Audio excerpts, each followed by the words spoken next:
Microsoft recently signed a deal to purchase power from an old nuclear reactor.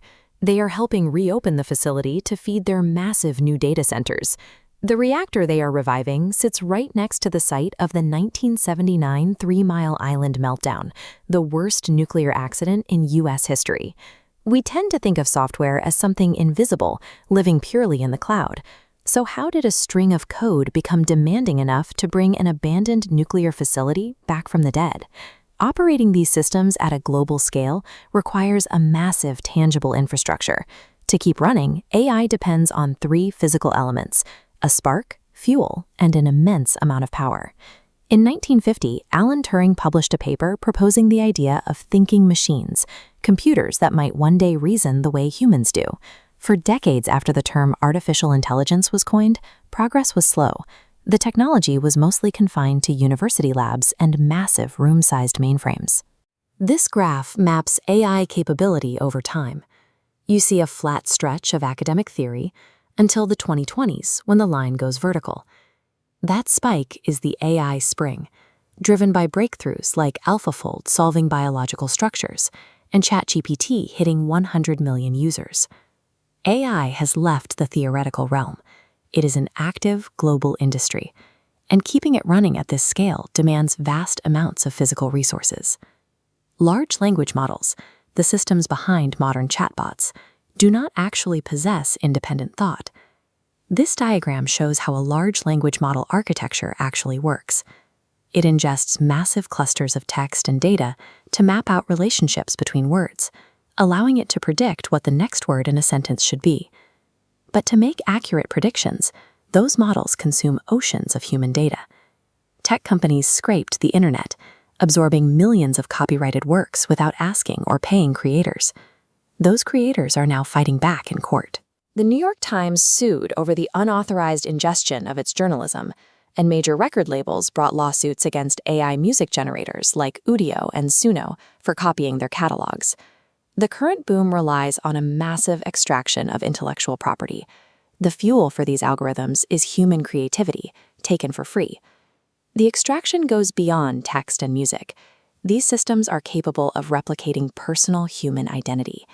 When OpenAI debuted a voice assistant named Sky, actor Scarlett Johansson accused the company of deliberately cloning her vocal identity against her direct refusal. In the music industry, the rapper Drake released a diss track that featured an artificially generated vocal track mimicking Tupac Shakur.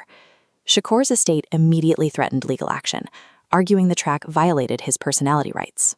Because these generation tools are publicly accessible, anyone can use them to manufacture non-consensual deepfake pornography or even create highly realistic, dangerous political propaganda.